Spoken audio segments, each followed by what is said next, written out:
So, what are the 5 things that you should never buy? I'm going to tell you right now. Now, let me tell you, this is going to be something that I think is an ongoing series, because when I was doing the research for this, I came up with a huge list of things you should never buy. But instead of making like a 45-minute video about it, I figured I might just do this as a continuing series, and there will be more things down the road that I think of and things that I hear people buying, and there's going to be more things in the future that you shouldn't buy. So I think this should be a continuing series. Once in a while I'll make this kind of video, not just a one-time deal where I list off like the 20 things you should never buy. But of those things that I researched, these were like the 5 that I really think you should completely avoid buying. This is a way you can save some money if you're spending too much money and you can't seem to save any money. If you're buying these 5 things, this might be where some of your money is going. Some of these things aren't that expensive, but there's just free alternatives out there. So it's like, why would you even buy these things? And the technology around them is just so far in the past. It's like, why is anybody really even using these things still? I don't know if people are, but if you are, there's better options out there now thanks to technology. Number 1, cable TV subscriptions. And I'm happy to say that we went off the cable like as of a couple of months ago. Not that long ago, but about 2 or 3 months ago, we were looking at our cable bill. And we said, this is just stupid. Why are we paying this much money? So I'm proud to say I do not watch any TV. It's simply because I don't have any time to watch TV. I mean, by the time I get done doing everything I do in a day, the last thing I have time for is keeping up with TV shows. So I don't watch any TV. Occasionally I watch movies, and I tend to watch like things that improve my life. I don't watch just random stuff. I try to watch like movies like The Big Short, or any like critically acclaimed movies, or movies that people are talking about that kind of improve your life and tell a story. I don't watch like junk movies or junk TV.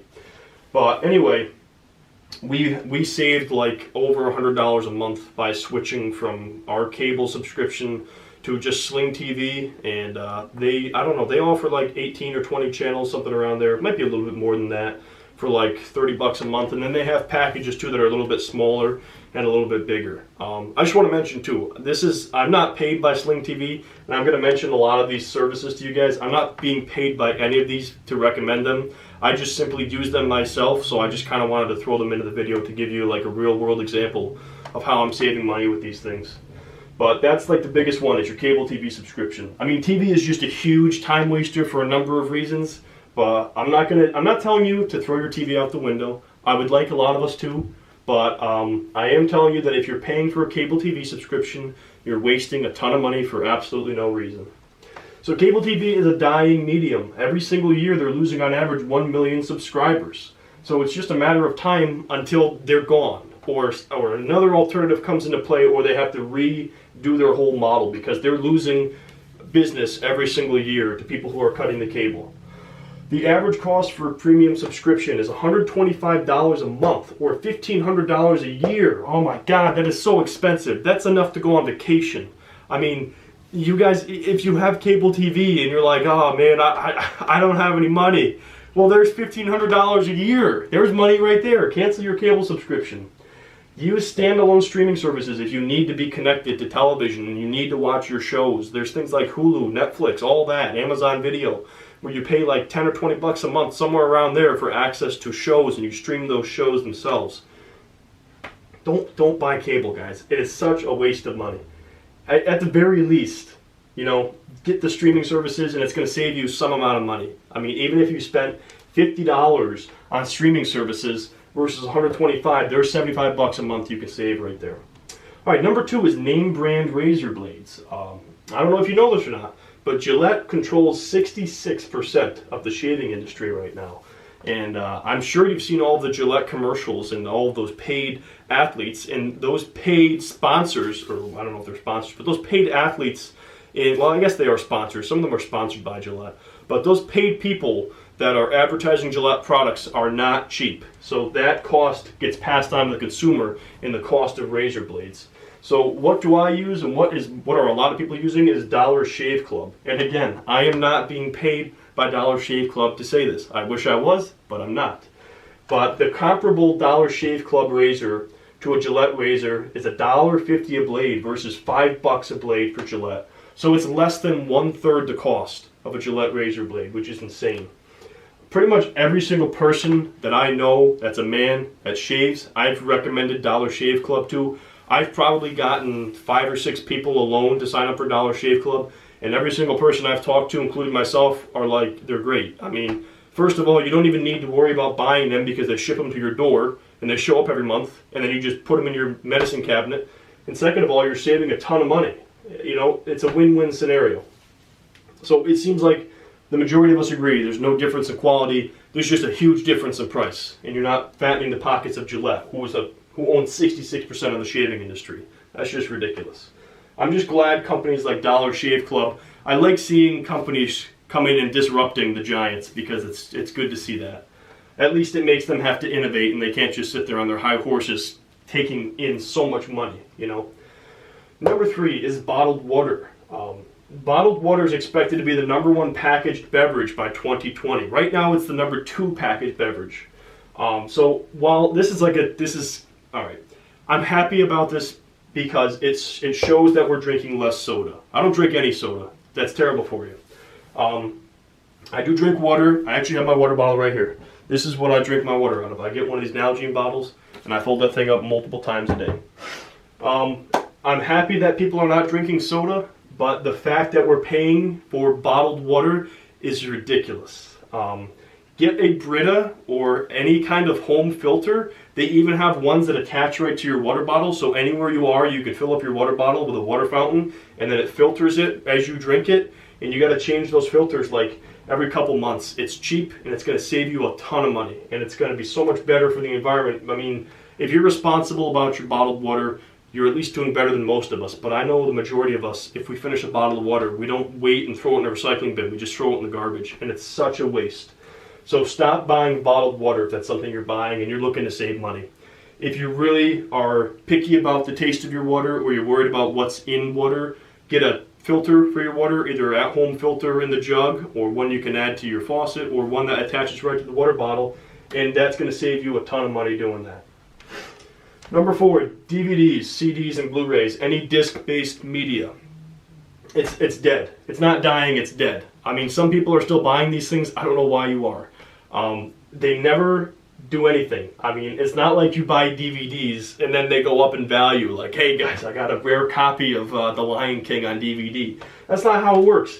You pay like $25 when the movie comes out, and like as soon as you buy it, it's worth 1/3 of that. And then 10 years later, it's collecting dust in your basement. I mean, look at VHS tapes. They're junk. They're garbage. People just send them to the Salvation Army, and the Salvation Army goes, I don't know what to do with these things, and then they throw them in the garbage after they sit on their store shelves for a year. That's where DVDs are going. That's where CDs are going. There's no value in having these things on a disc. Just use streaming services, guys. Either buy the media online, and a lot of these streaming services will hold that file for you, so you don't even need to save it on your computer. It can just be accessed by logging into their site. Or you just rent it, you know. If you're not going to watch the movie or you're not going to listen to the CD or whatever more than once, just rent it. Even if you are going to watch it a couple times, like let's say the rental fee is $5 and the movie to buy it is $20. Are you going to watch that movie 4 times? I don't know. I don't watch movies more than once. Rarely I'll watch them twice. If you're watching a movie 10, 20 times in a row, okay, maybe you should buy that movie. But other than that, just rent it. Even if you're going to rent it twice, it's still cheaper than buying it and paying 20 or 25 bucks for it. Okay, number 5 is memory sticks, or like USB sticks, flash drives, whatever you guys want to call those things. Cloud-based storage is the future. Not only is it the future, it's also the present, because Google Drive has already basically offered a certain amount of storage for anyone for free. I believe, don't quote me on this because it might change, because I use Google Drive now. I think it's 5 gigabytes. They offer you 5 gigabytes of free cloud-based storage for free. And then they have very, very cheap storage from there on forward. Cheaper than it is to buy memory sticks, okay? And the other advantage to cloud-based storage is you cannot forget the cloud at Starbucks. But you can forget a flash drive at Starbucks. Now, I know you can argue that there's people that can hack into the cloud and they're going to steal your information. You know, you're probably right. So if you have really secure information that you don't want anybody seeing, maybe you want to get a flash drive and lock that flash drive in your safe at home. I understand that. But if you have pictures of if you have vacation pictures and like music and videos you want to save, don't waste the time buying flash drives. Just put it in the Google Drive or any drive service. I don't know if you use the Apple Cloud, whatever. There's a lot of them out there. But don't buy flash drives. They're useless, and you can lose them. I do it all the time. I can't tell you how many times I would have a school project saved on a flash drive, lose the damn flash drive, and have to start over.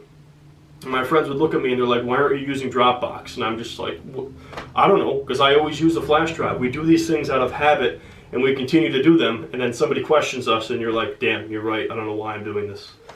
Okay, so that's pretty much 5 things that you should never buy. If you're buying these things now, I hope you think twice before buying them again. If you're a cable TV subscriber, just take a look at the other options out there, because I think cable they've run their course, they've gotten enough money from the consumers. It's time for them to just go away. And these other streaming services are offering comparable stuff that cable has to offer, so it's good to see that. And especially too with the Dollar Shave Club versus Gillette, or even looking into other blades and not paying for the label, not paying for the name, and those expensive athletes that they're paying to use their blades. But that's pretty much all I got for this video. Like I said, I'm going to make this a continuing series where I talk about things you should never buy. I have some other ideas in mind for this series, but if you guys have anything that you would recommend that I include in a future video like this, go ahead and drop it in the comments. And then if you have any other video ideas as well, that would be cool too. But if you enjoyed the video, please drop a like and then consider subscribing to be notified of future uploads. And thank you guys for watching.